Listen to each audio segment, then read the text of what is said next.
नमस्कार, मैं हूं आरजू अंसारी और आप देख रहे हैं राष्ट्रीय जगत vision news. Chhattisgarh high court ने 3 आईएएस और 2 अन्य अधिकारियों को अदालत की अवमानना का दोषी ठहराया है।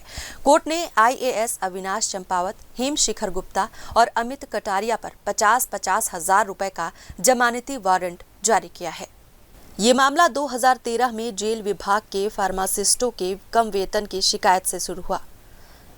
अगली सुनवाई 4 सितंबर को होगी। ये मामला 2013 का है, जब जेल विभाग में फार्मासिस्ट वर्ग 2 के कर्मचारियों ने शिकायत की कि उन्हें अन्य विभागों के फार्मासिस्टों की तुलना में कम वेतन मिल रहा है।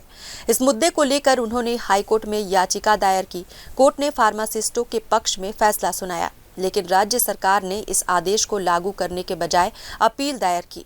हाईकोर्ट ने अपील खारिज कर दी, फिर भी फैसले को लागू करने में देरी हुई, जिसके बाद फार्मासिस्टों ने अवमानना याचिका दायर की। न्यायाधीश रविंद्र कुमार अग्रवाल ने इस मामले को गंभीरता से लिया।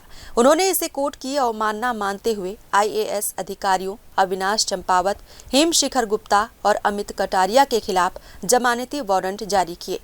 इसके अलावा आईपीएस हिमांशु गुप्ता और प्रमुख सचिव मनोज पिंगुआ को भी अवमानना नोटिस भेजा गया। कोर्ट ने साफ कहा कि आदेश का पालन न करना गंभीर मामला है। इस मामले में अभी तक किसी भी अधिकारी की ओर से कोई बयान सामने नहीं आया है। फार्मासिस्टों का कहना है कि वे लंबे समय से अपने हक की लड़ाई लड़ रहे हैं और कोर्ट का ये कदम उनके लिए बड़ी राहत है। अब सबकी नज़र 4 सितंबर की सुनवाई पर है, जब इस मामले में अगला फैसला आएगा। ये खबर न केवल प्रशासनिक हलकों में बल्कि आम लोगों में भी चर्चा का विषय बनी हुई है। फिलहाल इस खबर में बस इतना ही। देश प्रदेश की खबरों से अपडेटेड रहने के लिए हमारे चैनल को सब्सक्राइब करें और नए खबरों के नोटिफिकेशन के लिए बेल आइकॉन जरूर दबाएं। नमस्कार।